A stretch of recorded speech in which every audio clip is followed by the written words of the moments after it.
I refused to give money to my parents when they needed it the most, even after they had helped me my entire life. And today, I feel like a monster because of it. For as long as I can remember, I always knew we were humble. We weren't rich, not even close, but I never felt like I lacked anything.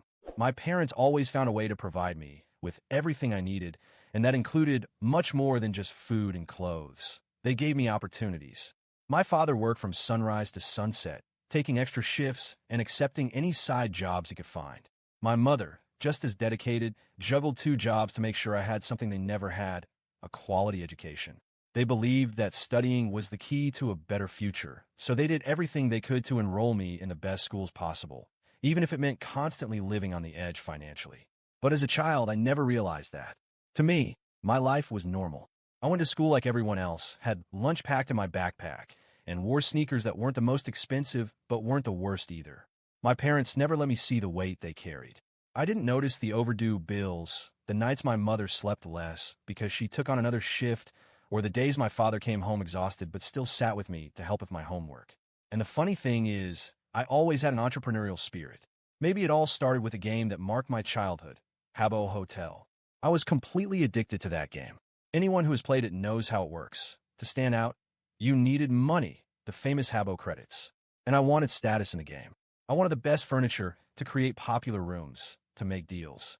But I didn't have a credit card, and my parents couldn't afford to spend money on things like that. So I started thinking of ways to earn it on my own. I remember when I was about 10 years old and discovered that I could resell Habbo coins within the game. I would buy cheap items and resell them at a higher price, negotiate with players, and make a profit. In no time, I was running my own little empire in the game. And that's when I realized something. I loved it. I loved the idea of entrepreneurship, of making deals, of earning money independently. And while I was there, fascinated by a virtual world of negotiations and strategies, my parents were in the real world, working tirelessly to ensure I had an education that would take me much further than an online game ever could. I love them more than anything. If I could have, I would have done something for them even back then. But for years, I never realized just how much they sacrificed. They never let me see the burden of responsibility they carried. But as time went on, reality hit. And when I finally managed to make enough money to repay everything they had done for me, what happened was the complete opposite of what I had imagined. If I had to describe my teenage years in a few words, I'd say they were a mix of admiration, ambition, and ignorance. I saw my parents as true heroes. They always found a way to fix everything, always made sure I had the best opportunities, even when it was clear they couldn't afford it. I grew up admiring their strength while also believing that the world worked in a much simpler way than it actually did. I didn't realize how much my parents struggled to keep our lives running. To me, it was as if they had some kind of superpower. Money appeared when it was needed, bills got paid somehow, food was always on the table. It didn't matter if my father came home with red, tired eyes, or if my mother went days without a break. Everything just seemed to work out in the end. And I never bothered to understand how. While they were constantly trying to balance finances and keep everything together, I became more and more fascinated with the world of business. My interest in entrepreneurship, which started with Habbo Hotel, only grew over time. I didn't just want to work a regular job and earn a paycheck. I wanted to be someone big, someone who had complete control over their financial life. That's when I discovered financial gurus on the internet. Like any curious teenager who spends too much time online, I started consuming videos about wealth, success, and investments. It didn't take long for me to become completely hooked. Every video, every motivational quote, every story of someone going from rags to riches pulled me in. I believed it all. I absorbed every piece of content as if it were a sacred manual for success. And of course, it wasn't just videos. I started reading finance books. Rich Dad, Poor Dad was the first. I felt enlightened as I read about the difference between assets and liabilities, about how the rich don't work for money, but make money work for them. Then came Secrets of the Millionaire Mind, which talked about the mindset of wealth and how our thoughts about money shape our lives. With each page I read, my mind raced with ideas about how I could escape mediocrity and build something huge. I thought I was smart, really smart. While my classmates were worried about parties and relationships, I was busy planning my financial future. I took notes on strategies, thought about ways to start businesses, and imagined my life 10 years from now, already rich and independent. But at the same time, something strange happened. I started seeing my parents differently. Before, they were my heroes. Now, after consuming so much financial content, I started noticing mistakes in what they were doing. Why was my dad still working so hard when he could be investing better? Why was my mom stuck in exhausting jobs instead of finding more profitable alternatives? Why weren't they reading the same books as me? It was as if suddenly I had learned something they had never been taught, and that made me think they were making terrible choices. But I was just a teenager who thought he was wise just because he had read a few books and watched some videos. The truth, which I only realize now, is that I was being naive. My parents weren't dumb. They weren't doing things wrong because they wanted to. They were surviving. The real world doesn't work like it does in finance books or in motivational videos from millionaire gurus. It's not just about thinking like a rich person or investing better. People born into poverty face obstacles that someone from a comfortable background will never fully understand. But back then, I didn't see that. I knew my parents had financial problems, but I never really cared. To me, it was just another phase. I believed they had everything under control. After all, they always had, right?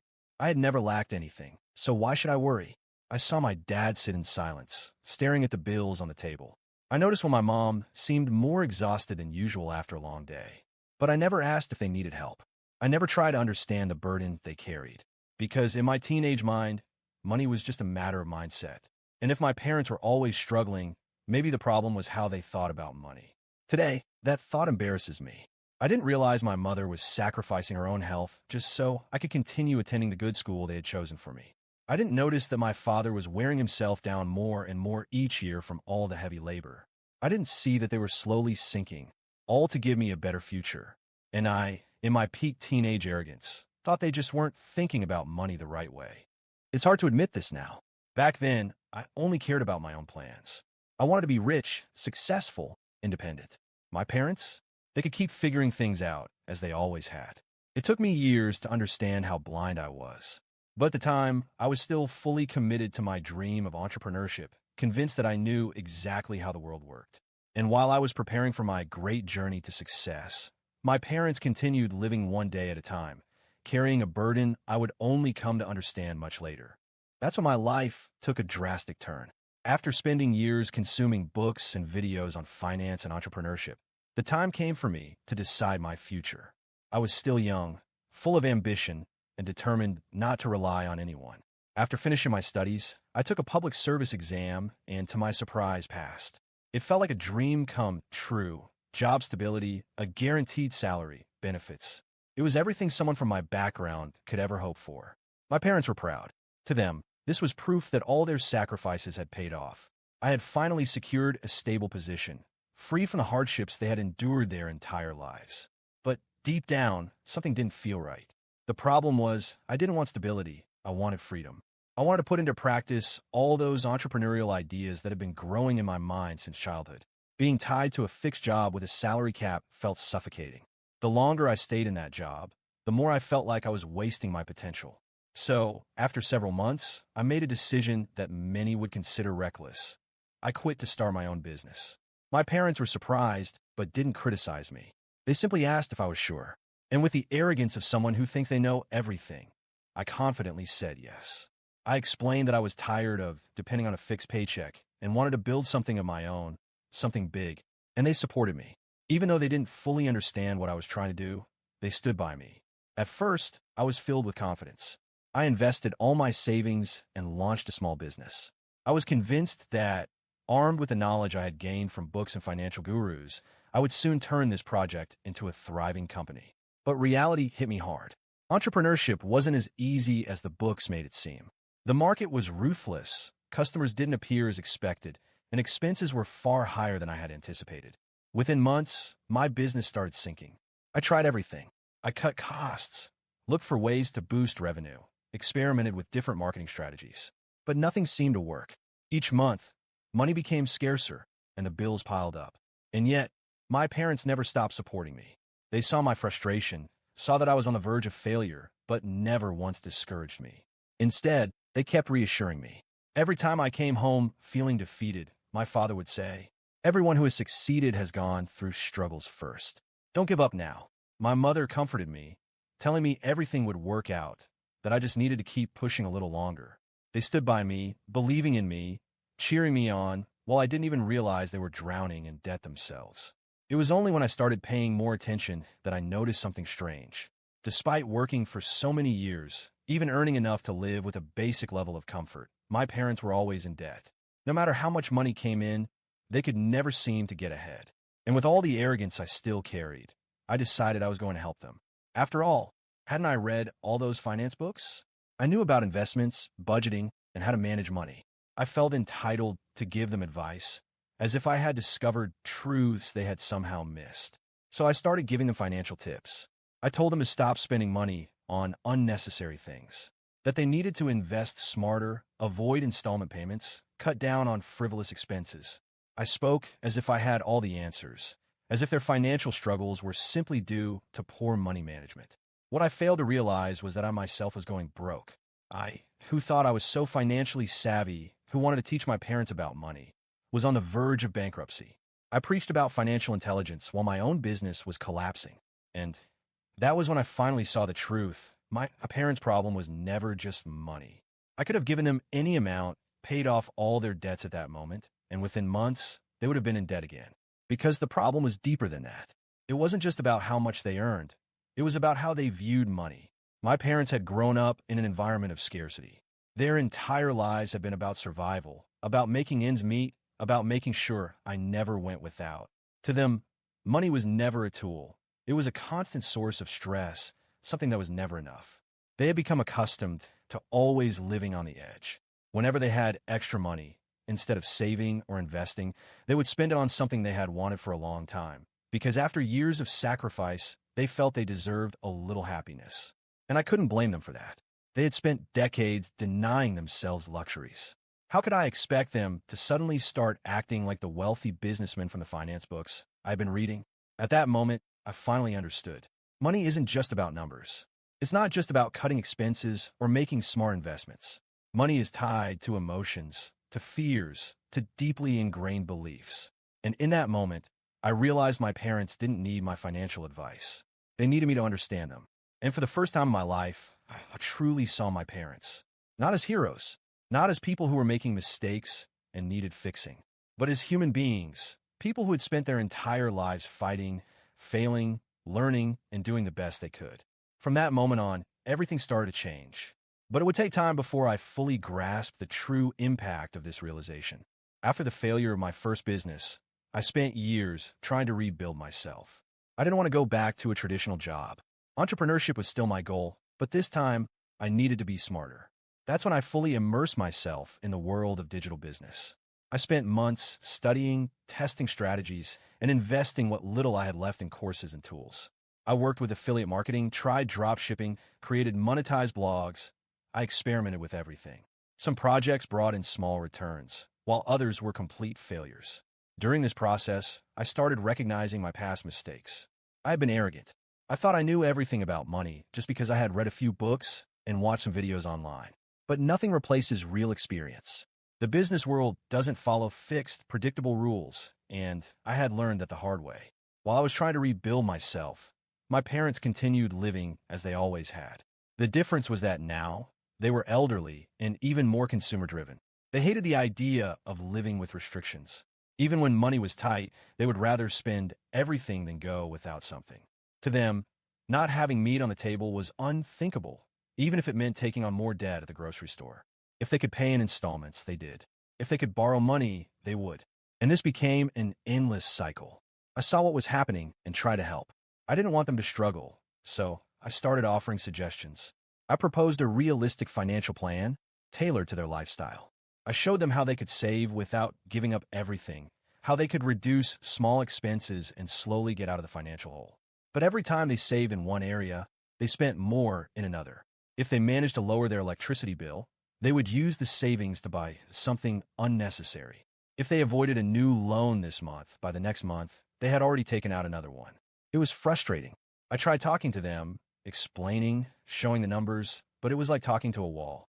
To them, any extra money meant an opportunity to spend more, never to save.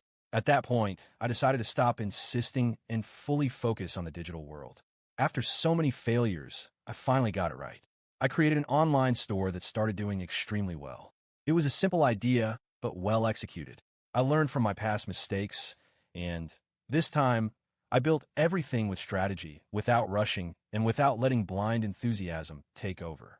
And suddenly, I was making real money. It wasn't an overnight success, but sales were growing steadily. For the first time in my life, I felt like I was in control. But when the money started coming in, things got serious. My parents, who had struggled with finances their entire lives, saw my new reality, and they started looking at me differently. And that's when everything began to change. After that conversation, something changed. My parents kept saying everything was fine, that they understood my decision. But in the small interactions of daily life, I could feel that something had shifted. The phone calls became less frequent. They no longer shared their problems with me as openly as before. Whenever money came up in a conversation, there was an awkward silence, like an invisible barrier had formed between us. I wanted to believe it was just my imagination, that nothing had really changed, but the truth was undeniable. Something in our relationship had cooled. There were no fights, no direct accusations, but things simply weren't the same anymore. And even though I kept telling myself I had made the right choice, the guilt kept growing inside me. I wondered if I was being selfish, if I was truly abandoning my parents after everything they had done for me. They weren't bad people. They weren't reckless with bad intentions. They had just spent their entire lives trapped in a cycle of debt and constant expenses because that was how they had learned to survive.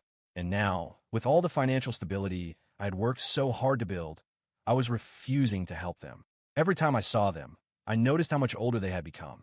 My mother didn't have the same energy as before. My father moved slower, with more exhaustion, and that only made my guilt worse. But at the same time, I knew that if I gave in, if I started covering their bills, if I bought the house in my name for them to live in, I would never be able to escape from that situation. Because this wasn't temporary assistance. It was a pattern that, once started, would become my responsibility forever. And deep inside, I felt anger. Not toward them, but toward the situation itself. Why did it have to be like this? Why were there people who could simply live their lives without carrying the financial burdens of their families? While I had to choose between my own stability and my parents' well-being, it was a constant battle within me. With each passing month, my business grew. I was making more money than ever. I could afford luxuries I had never dreamed of. But all of it came with a bitter feeling, as if I was failing in the most important way. Because what was the point of success if I couldn't use it to help the people who mattered most to me?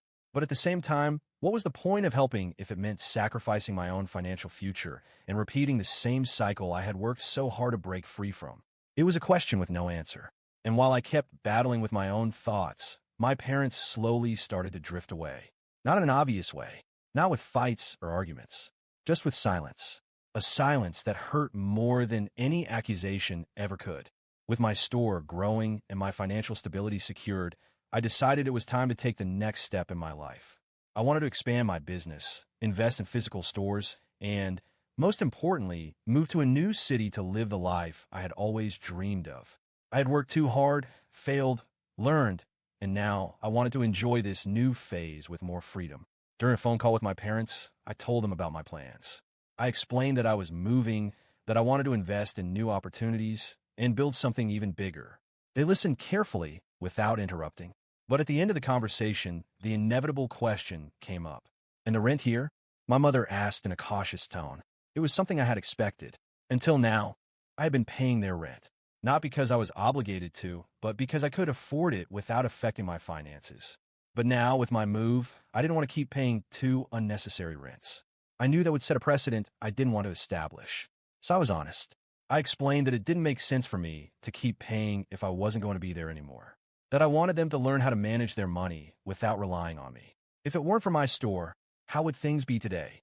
I asked. There was a pause on the other end of the line. My father took a deep breath. My mother stayed silent for a few seconds before responding. "We understand." And they changed the subject.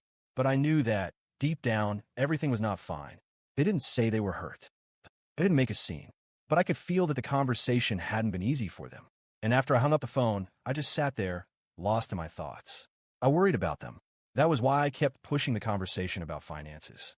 It wasn't coldness. It wasn't selfishness. It was because I knew that if they didn't learn to control their spending, their situation would never change. And I didn't want to carry that weight forever. I had no intention of committing to a monthly financial responsibility. I knew that once I started, I would never be able to stop. And even if they never explicitly asked, the expectation would always be there. But at the same time, I felt like a monster. Saying no wasn't easy. Watching my parents grow older and choosing not to take on their financial burdens wasn't easy. And even though I knew my decision was rational, even though I knew I wasn't wrong, it still hurt. Because this was the consequence of being the first in the family to have money. There was no reference, no example to follow. I was the only one who had managed to break out of the cycle of debt and financial struggles. And now I carry the weight of deciding what to do with that position. And it hurt, because deep down, all I really wanted was for things to be different. I've been carrying this guilt for a long time, and no matter how much I try to ignore it, it always comes back. So today, I decided to write this here, hoping someone might give me a different perspective. I refused to give my parents money, not because I couldn't, but because I knew that if I started, I would never be able to stop. Because I understood that their problem was never really a lack of money, but rather the way they had always lived. But at the end of the day, does that even matter? My parents spent their entire lives sacrificing for me. I never lacked anything. They always made sure I had the best opportunities, even if it meant living with financial struggles themselves. And when I finally had the chance to give back, I said no. Not because I wanted them to suffer, not because I am ungrateful, but because I knew that if I took on that responsibility, my money would never be just mine again. It would be ours, and I would never be able to say no without feeling the way I do now. I see them getting older, and I wonder if I'm doing the right thing. If I were a good person, wouldn't I just pay for everything? Shouldn't I make sure my parents have a comfortable retirement, free of financial worries? Shouldn't I give back everything they did for me? But at the same time, if I do that, wouldn't I just be enabling the same cycle? If I cover all their bills, buy them a house, or send them money whenever they need it, wouldn't I just be creating a new dependency instead of actually helping them? People say that when someone is the first in their family to make money, this kind of burden comes with it. But no one told me how much it would hurt. No one warned me that I would feel guilty every time I said no. No one told me that I would lose sleep at night, wondering if I was being rational or just a heartless, selfish person. No one explained that having money doesn't just mean freedom and comfort, but also carrying the invisible expectations of those who have lived in financial scarcity their entire lives. And the worst part? My parents have never demanded anything. They have never guilt-tripped me. They have never thrown their sacrifices in my face. And maybe that makes it even harder. If they had yelled at me, if they had been ungrateful, maybe it would be easier. I could just cut ties and move on with my life. But they simply accepted it. They say they understand. They change the subject whenever money comes up. And it kills me inside. Because deep down, I know that they don't understand. They don't understand why the son they sacrificed so much for, the son who now makes more money than they ever did, chooses not to give them financial support on a regular basis. And I ask myself, does that make me a monster? I'm not a billionaire. I'm not someone who could fix all their problems without feeling it in my bank account. But I'm also not struggling to pay my own bills. I live well. I can help them. But I don't. Because I know that if I do, I'll never be able to stop. Because I know it wouldn't be a solution. It would just be the beginning of a new financial relationship where I would always have to be there to cover their needs. And I want to live my life. Does that make me a monster? Or am I just doing what any reasonable person would do? I'd really like to know what you would do in my place. Because honestly, I don't know what to think anymore.